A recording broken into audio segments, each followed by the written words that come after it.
I want the bits from Betty Wheatley, because we win. That is our motto. Sometimes we win, sometimes we don't win.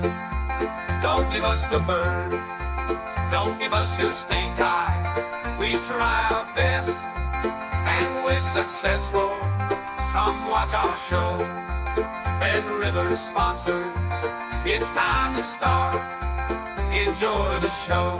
Yeah, give me your picks, give me your insights. I want the bits from Betty Wheatley, because we win. That is our motto. Sometimes we win, sometimes we don't win. Welcome along to Betting Weekly Live. You're with Dan Roebuck alongside me, as you can see, Rory Jiwani, and we are talking tennis over the course of the next half an hour or so. WTA singles, of course, in Miami. We will get Rory's picks and leans over the course of the next half an hour. We will touch on the draw for the ATP men's tournament at the Florida venue as well. Plus, as March Madness kicks in, we'll give you the latest when it comes to the college basketball in terms of the bets and the splits, and also reflect on the NBA action last night with some winners from Doug yesterday, and indeed give you the latest as to where the money is going when it comes to the NBA action. Hello, one and all. If you are with us today, Nish is with us. Duncan, afternoon, guys. Villa says hi, Dan, hi, Rory. Top tipping with Mira. What a talent. She's pretty good too. Rick says morning. So does Paul. And we should start with that, Rory, because you were in very good form for us with a really good pick on the futures that cashed. Yeah, Mira Andreeva at the Indian Wells WT event. We obviously went through it with Nigel, and we were both in agreement that Emma Navarro was a player to follow. She didn't get very far, unfortunately, but I went for Andreeva based on her performance in Dubai, where she was very, very impressive, especially the way she beat Iga Swiatek in the semi-finals. And just seeing that made me think with her game, she'd be perfectly suited to Indian Wells. Now, she did get a very tough draw. And I said on the pod with Nigel yesterday, she actually had, from the round of 16 onwards, she had an identical path as Madison Keys did to win the Australian Open. She beat Elena Rybakina, Elena Svitolina, then Swiatek in the semis, and then Arina Sabalenka in the final. And she was fantastic in the final. She dropped the first set. Her second set was as good as I've seen from anyone for a very, very long time. And she had enough to win the decider. So I only had half a point on for the show simply because of her draw. If her draw had been slightly easier, I would have had more on. But maybe she'd have been a shorter price as well. So really pleased with Andreeva winning in Indian Wells. I think Miami's going to be a little bit quick for her. I don't fancy her to complete the Sunshine Double. And she's got a very tough draw again. She's in the third quarter, which has people like Linda Noskova and Amanda Anisimova, some very capable big hitters. I mean, you would want a bigger hitter and a bigger server in Miami because the conditions are a lot quicker. So I don't see her backing it up this week, but it wouldn't surprise me if she did. She's that good. And she's up to number 6 in the world now. She's definitely, she could be a potential number 1 in the next year or so. Just on that, you mentioned the Sunshine Double there. How difficult is it? Is it because the courts are very different? Is it because you win one, you're gassed for the next? Is it something that bettors should take note of, maybe to fade players who have done well, or is it the other way around? What are your thoughts? Yeah, I'd definitely go with that. The conditions are very different. Indian Wells is a lot slower than Miami. The conditions, the heat as well. Miami's very humid. Indian Wells is in the desert. It was actually a bit unseasonably cool for the tournament during the day. It always gets cool in the evenings, but even during the day, it was quite cool for much of the tournament. It's very hard to complete the Sunshine Double. From memory, I think Serena Williams did it. Since her, I'm not sure anyone's done it. I could be wrong. But it's a hard thing to do. It's very hard to win. I mean, Andreeva has won back-to-back 1000s because she won Dubai and then Indian Wells. To win 3 in a row is very, very difficult. But to win the 2 in quick succession, Indian Wells and Miami, is a difficult one to do. But she does have the talent, she has the ability. But I just think this will be a bridge too far, I think. As some of our commenters are suggesting here, Nish saying it's very difficult because you gas and at the pace of the courts, 2 very different climates, as Rory was pointing out as well. Paul, the Pistons -7 hits courtesy of Doug. Doug was in good form for us yesterday. Duncan says, glad she beat Sabalenka. Her post-match comments weren't very... What were the post-match comments? It was strange. Just Nigel mentioned it in the pod. It was very... She does seem to have a bit of a... She always says that she hates her team when she loses. Nice. Which she said after she lost the Australian Open final as well. That's a little bit odd. I don't know. There were interesting comments about Andreeva being young, and to be honest, and I think maybe didn't sound classy. There is, obviously English isn't her first language, so sure. I'm always a little bit prepared to give these players a bit of leeway. And I mean, there have been questions about her temperament. When she lost, was the Australian Open final, I think she smashed her racket straight off, which is not really the done thing. But I don't know. I think we do expect a lot of, especially in sports like individual sports like golf and tennis. I think I'm always inclined to give players a bit of leeway because emotions run high. Being on the tour and the nature of these events, when they're over, I think there's a big release of pressure. And, as I say, I'm always inclined to be a bit forgiving. I mean, Iga Swiatek had a slight run-in with, I think, a ball girl at Indian Wells. And it was all over and done with pretty quickly. And I think there was a nod and a wink and everything's okay. But she came out on social media yesterday sort of responding to that and to sort of accusations that she's too emotional, whereas before she was too much of a robot. So I think there's a lot of, it's the nature of the industry, isn't it? There's a lot of scrutiny on these players and they're under the microscope. And sometimes I think sometimes it's a little bit unfair. Yeah, no, I completely agree with that. Things, very, very small things can get blown up, but sometimes as bettors, we look for little things that maybe we can get a little bit of an in. Steve was saying, Sabalenka, one of the worst losers in sports. Well done, the outright pick as well, says Steve. And Nish says, I attended the 2 tournaments and I struggled even as a spectator, talking about the climate there. And Tripping Amigo says, Rory, I want a good prediction after Indian Wells.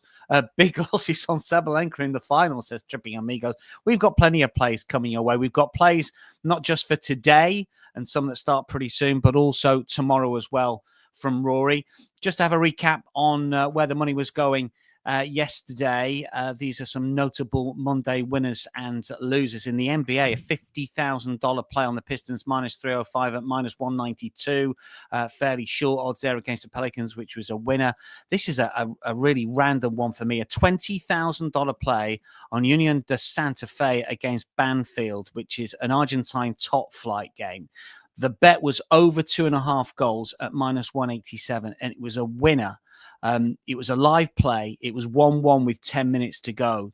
It ended up being 3-1. Anyone who plays the Argentina League will know it's a huge unders league. So anyone betting overs, even in play, even live, well done to you, sir. $20,000 play. That's not a bet I would have struck. In the NHL, $20,000 play on the Maple Leafs against the Flames. Under 6, that was a loser.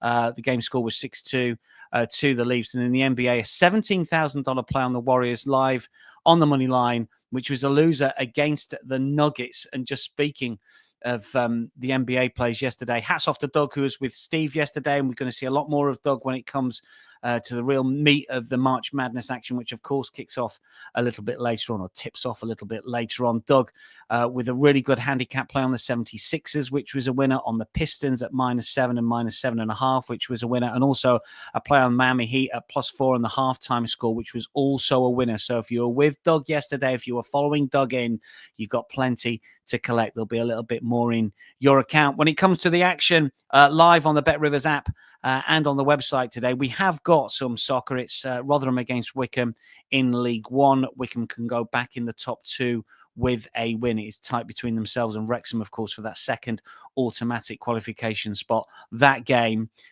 is live on the app, as are all of the matches when it comes to the tennis in Miami, both WTA and the ATP tour. Nish Argentina banged last night. Mayar says, hi, gents. What else have we got here, Nish? Outside of Madison Keys, one of my outrights. And Nish says, I make plenty of money on the overs against the markets. It's a huge unders market. Be careful. Yeah.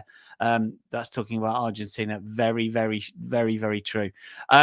Just to wrap up with a little bit more NBA, we've got action tonight, and these are the betting splits from our friends at Bet Rivers. They've just let us know where the money is going. So if you're following the cash today, take note of this.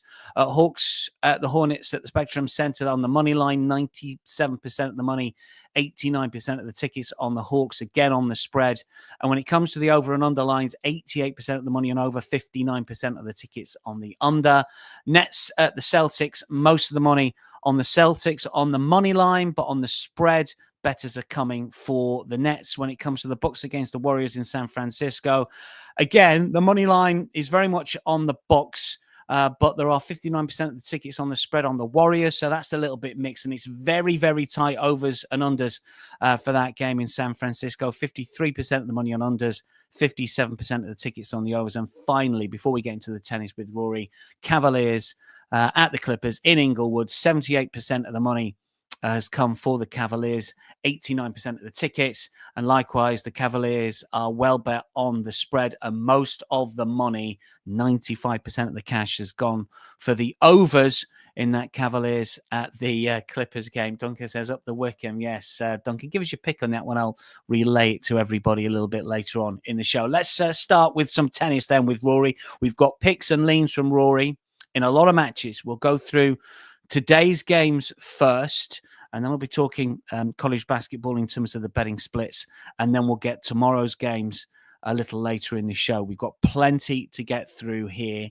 Rory, we're going to start with the top left there, which is Sorana Cirstea against Elisabetta Cocciaretto. As you can see, it's Cirstea who's the short price favourite on the money line here at minus 286. And the over and under total there is 20.5. What do you like or dislike in that Cirstea Cocciaretto game? Yeah, I'm very much on Cirstea's side in this one. She reached semi-finals 2 years ago in Miami. She lost to the eventual champion Petra Kvitova. Last year, she reached the fourth round and she went out to the eventual champion, Daniel Collins. So she's got a good record here. She didn't play after Wimbledon last year, but she's looking reasonably solid this year. I saw Cocciaretto struggle against a clearly unfit Renata Zararua at Indian Wells, and the Mexican retired early in the second set. I can't see anything other than a routine Cirstea win. Unders games is tempting. The bet I was looking at earlier was Cirstea minus 1.5 sets, so effectively straight sets. It was plus money earlier. It's not now. It's now minus 105, and yeah, 100's my cutoff really. So it's just going to be a lean for me. I think she'll win pretty comfortably though. In terms of where the money has been going for that particular game, on the money line, 99% of the money has come for Cirstea, so no real surprise there, given the odds as well. And likewise on the over and unders, most of it has come for the under, so expecting something fairly quick. Let's move on to the Lauren Davis Aoi Ito game. Ito here, minus 200 favourite on the money line, Rory. So again, pretty short here.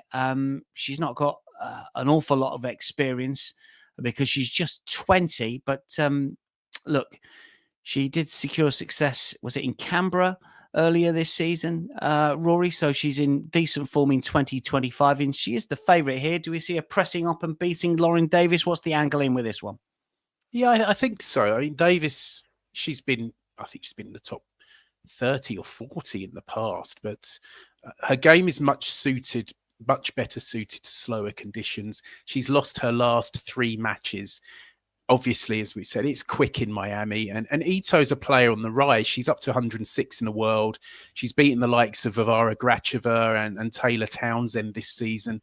She came through qualifying here. She beat the German player Evelise, which is a good win.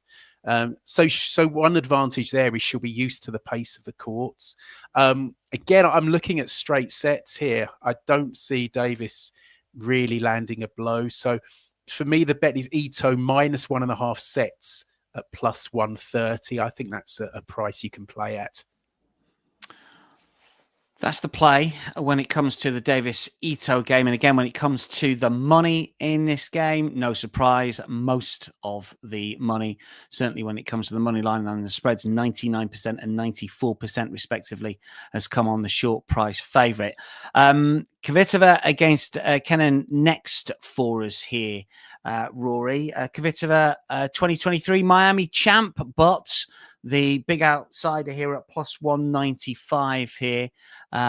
Kenin is minus 250. Surely so. One of the shortest price favourites that we can see there. Any particular angle in here? Do we see the short price jolly going in? Are we looking for an unders play once again here? It's minus 120, under 21.5 games.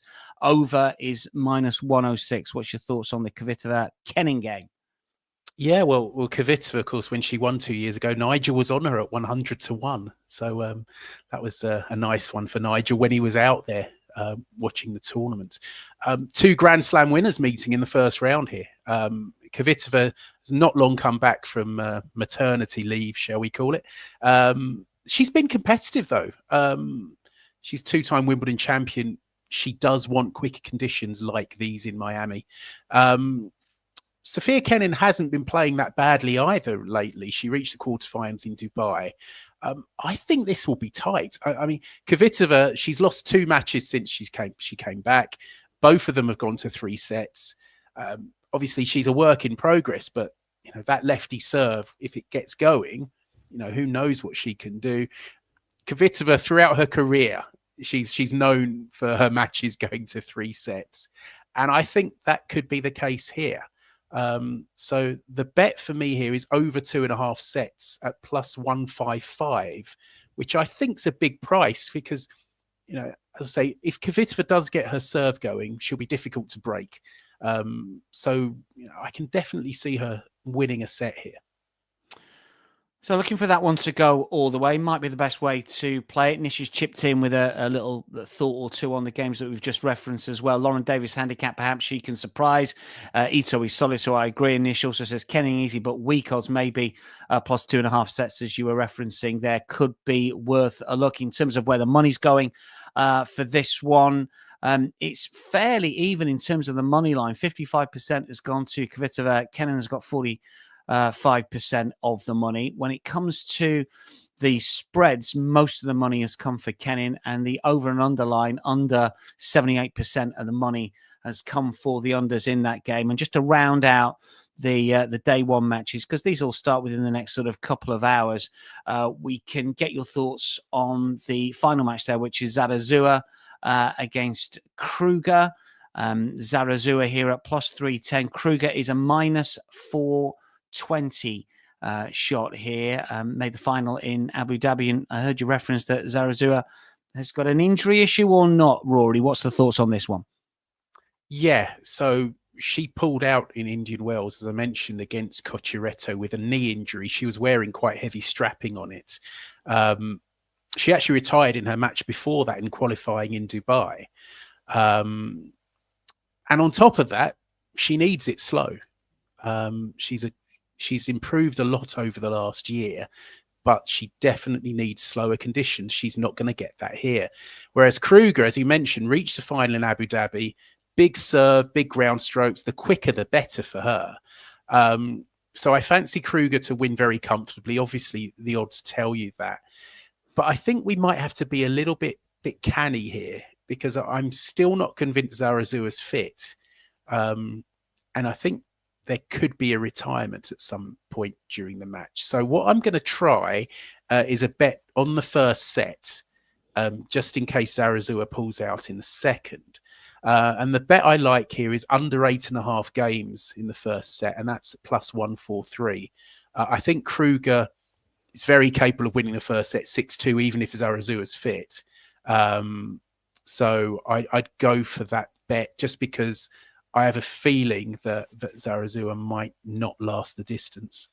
And if that is the case, what are the T's and C's for bettors? I guess it's a void, isn't it? But if you get that first set done and dusted, you're all right for that particular play. Exactly. The rules, if you get the first set is complete, then the match bets are in play. But do you really want to be betting Krueger at minus 420? It's not my sort of price. You could definitely back her on the handicap, but I think I'm just going to stick to the first set just in case Zararua pulls out in the second. Nish says, you might be right, Rory. She can't make it. Krueger in 2 sets for me might be the way to play it. Let's just wrap up and just remind everyone of Rory's plays then quickly, Rory, across these 4 bets, leans and picks we've got for you here. Cirstea against Cocciaretto. What's the play? Yeah, that was a lean of Cirstea minus 1.5 sets. It's because it's gone minus money. It's minus 105. So that was just a lean for me. Lauren Davis against Aoi Ito. I'm going for Ito minus 1.5 sets at plus 130. For Kvitova Kenin, over 2.5 sets at plus 155. I think that one's going to go the distance. And Zararua Krueger, we're just going to stick to the first set under 8.5 games at plus 143. Great stuff. A lot of those games getting underway within the next sort of couple of hours. So if you are playing, get your bets down now. Also kicking off tonight, of course, we've got March Madness and we've got the first 4 in Dayton, Ohio. Interesting to see where the money's going here because these are qualifiers effectively, and stateside viewers will know an awful lot more than I will, but I am just a messenger passing on where the money has gone for these. And a couple of unfashionable, if not unheard of colleges. First of all, St. Francis against Alabama State here. St. Francis are plus 165 on the money line. Alabama State are minus 200 on the money line here, minus 4.5 the start that they give away. In terms of where the money's going, if you're following the trail of cash for the first fixtures of March Madness on the money line, 84% of the money, 73% of the tickets on Alabama State. On the spreads, 58% of the money, 60% of the tickets on Alabama State as well. And in terms of over and unders, the line is 140 approximately. Obviously, you've got the slider on the Bet Rivers site, so you can pick whatever you like. But on the main over and unders line, 77% of the money, 68% of the tickets is on the unders. That's 2 colleges that not really expected to get to this stage of the tournament and bidding to make the main draw. 2 that certainly are, North Carolina and San Diego State. Neither have had particularly good campaigns, hence they're in this qualifier. North Carolina are minus 4.5 on the handicap. They're minus 225 on the money line, with San Diego plus 180 on the money line. The over and under series 142.5 on the money line. 83% of the money, 72% of the tickets on North Carolina. On the spreads, 59% of the money, 53% of the tickets on North Carolina. And when it comes to the overs and unders, the line is 142.5, 63% of the money on under, 67% of the tickets on the overs. Obviously, there's going to be a lot more to come with college basketball. And if you delve into all of the podcasts and the shows that we do at Bet Rivers and Betting Weekly, outside of Betting Weekly, you'll see an awful lot from our American colleagues when it comes to the college action and generally all of the American sports. So make sure you just have a look at what we've got for you across the Bet Rivers action. You will see an awful lot. But this is from Troy, who's saying North Carolina was lucky to get in at all, but I'd like them to win tonight and probably cover the minus 4.5. So that's Troy, who's got a good handle on all of the college action. So if you want a selection for tonight, that is the pick. He says probably cover minus 4.5. North Carolina to get them all, but he likes them to win tonight. Check out all of the prices on the Bet Rivers side, of course. Nish says many guys I know make a lot of money on the college basketball. Let us know, Nish. Don't keep it to yourself. You want to get your friends' plays given an airing on the show. We're more than welcome to give them. Obviously, we've got the likes of Doug covering March Madness and much of the NBA and American sports for us on Betting Weekly because we win over the course of the next few weeks. Let's get back to the tennis, which is why we're here today. We've got action starting shortly, but also because we've got Rory on today, we thought we may as well get his picks for some of the matches tomorrow as well. So you've got a little bit more time with these. You can have a study at some of the markets and potentially make it pay, and watch the action, of course, with us here at Bet Rivers on the app and on the website. First of all, Potapova against Birrell. What have you got for us here, Rory? We've got Potapova at minus 180. Birrell is the outsider at plus 143 here, the favourite who was a quarterfinalist a couple of years ago. Any leans or picks on this one? Yeah, this is an interesting matchup because Birrell's in the form of her life. She's up to 63 in the world, and it all started in Brisbane this year, where she beat Emma Navarro, who's top 10 player, and then she beat Potapova in straight sets. Since then, she won a W75 event on the ITF tour. That was also in Brisbane. And she's performed pretty well back on the WTA tour. Potapova's won a title this year indoors in Cluj in early February and isn't playing badly. But I think Birrell's a shade big here at plus 143. As you mentioned, Potapova reached the quarterfinals 2 years ago. Cluj, even though it was indoors and on hard court, it never plays that quick. I had it at just under, I calculate the service hold percentages as the tournaments are going on. And I had that at just under 64, which is very much like Indian Wells last week, which is slow. Miami's a lot quicker, and that should help Birrell. So I'm backing the Australian on the money line at plus 143 here. Plus 143 Birrell. That is the pick. It's a handy price, isn't it? If you're playing the games tomorrow, check out the prices we've got for you. Plus 143 Birrell against Potapova. And you can see the under and over line there as well. Let's just bring it round to the Sherif Lulu Sun game, Rory, next. We've got the favourite here, Lulu Sun, at minus 265. She had fair runs in Dubai and Indian Wells. And according to my research, Rory, could well be wrong, Sherif is more of a clay player and might struggle on the faster surface. What are your thoughts on this one? Very much so. I mean, Sherif, she just can't play on anything but clay. Even on slow hard court, she struggles, which is a bit strange because nowadays you'd expect clay courters to be able to reproduce it on slower hard courts, but for some reason the Egyptian just can't do it. She's played 6 matches on hard court this season and she's lost them all. And Sun has finally found some form, as you say, in Dubai and Indian Wells. She'd had a torrid few months before then. She, of course, reached the quarterfinals at Wimbledon last year. And in I think Indian Wells, she beat Rebecca Sramkova and Linda Noskova. She beat Noskova really comfortably, which was a bit of a surprise. And then she fell to Qin Wenjung. I think she's going to win this very comfortably. So my main play here would be Sun minus 1.5 sets at plus 102. It's a shade of plus odds, so I'm going to play that. But I'm also going to have a little play on Sun minus 6.5 games at plus 310. I think that's just too big. I think there might be quite a big gulf between these two. So my main play would be sort of straight sets, but I'm going to have a go on the games handicap minus 6.5 games as well at plus 310. Nish says good price. That one, Nish says correct. Her price should be a little bit higher. I don't know if you're talking about the previous game or that one. And then Mandeep's will go on and says, why is Osorio minus 172 against Mpoga? Is she injured or is it the court speed? It's not really a game that we're going to cover. I don't know if Rory can answer the question though. Yeah, I think for Osorio, it's a matter of court speed. You know, she's very good on clay and she's good on slower hard courts. I don't know much about her opponent, to be honest, Mberko, but I think I did have a quick look. I think she might be inside the top 200 in the world. So it's not a name I've come across before.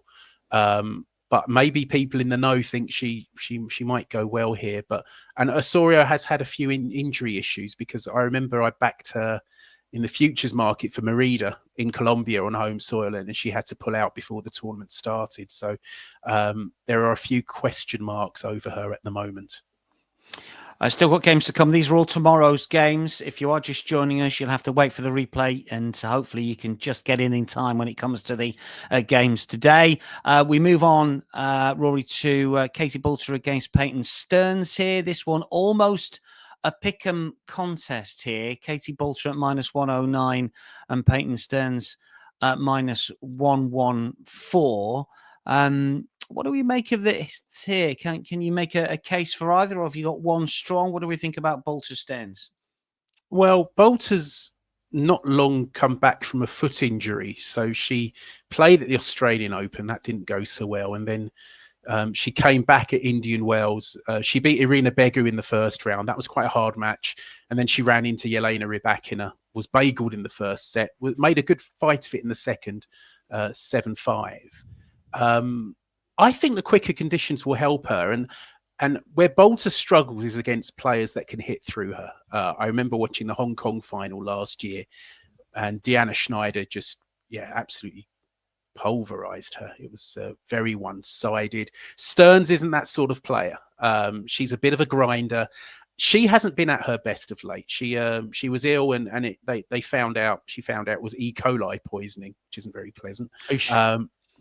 So I think she's over that now. But I think she would prefer it slower. The one thing that plays on my mind is that Stearns does have a 2-0 head-to-head advantage over the Briton, and that makes me. I am tempted by Boulter here. I was tempted by Boulter on the handicap. Boulter -3.5 games at +180. But it's just going to be a lean for me. Stearns is a, as I say, she's a bit of a grinder. She's a very hard player to beat when she's playing well. Boulter will need to improve. I think she can on these quicker courts. Might be one to back in play. But my lean would be to Boulter on a handicap of some sort. It was one of those games. Did it go the maximum? Did it go massively overs? One of those head-to-head? Yes, the first match went 7-6 in the third, and I think there were sevens in the first two sets as well. I'm not sure if I don't think all three went to tie breaks, but there was definitely a 7-5 and a 7-6 in there. So that was the first meeting. The second one was a bit more one-sided. I think it will be close, but I quite like Boulter in that one. And lastly, Lamens against Uchijima. Uchijima -141, Lamens +114. Anything for us in that one, Rory? Yeah, Lamens, it feels like she's becoming a bit of a cliff horse for me this year. I thought she'd go well at Austin a few weeks back, but she was taken apart by Greet Minen. The Dutch woman did beat Marie Bauskva at Indian Wells. So that was a good win. Then fell to Jelena Rybakina. Uchijima knocked out Emma Raducanu in straight sets at Indian Wells, and she's had some good wins this season, including over Jelena Ostapenko in Dubai. Both players have fared well on quicker surfaces. I mean, Lamens won an event last year, last October in Osaka, the 250. I thought this would be pick'em, to be honest, with the odds. So I've got to back Lamens at +114. I think for this match, looking at the way she lost to Minen, I mean, Minen's got a big serve and can put it together.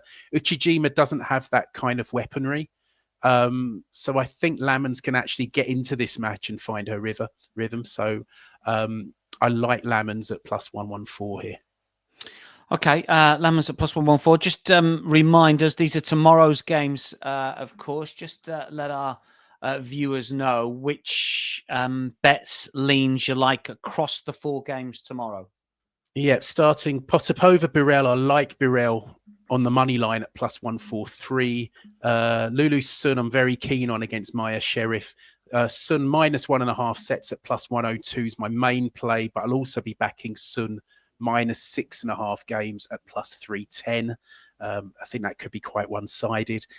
Boulter Stearns, just a lean here. Boulter -3.5 games at +180, but that could be a tight one. And then at the bottom, Lamens at +114 on the money line to beat Uchijima.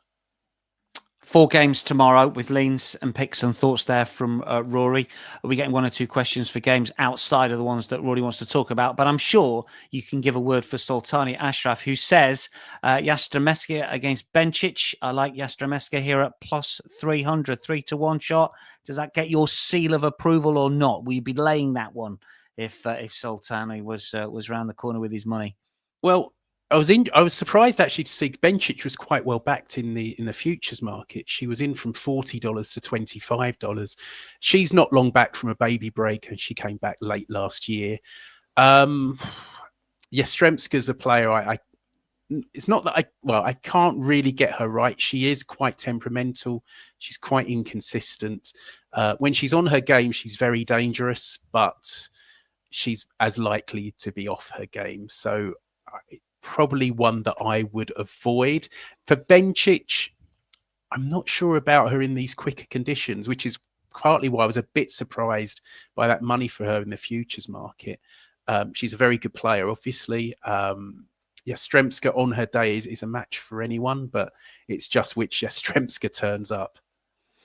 Well, Sultani looks like he's going to play the 3-1. Wish you well with that one. Wasn't one on Rory's shortlist.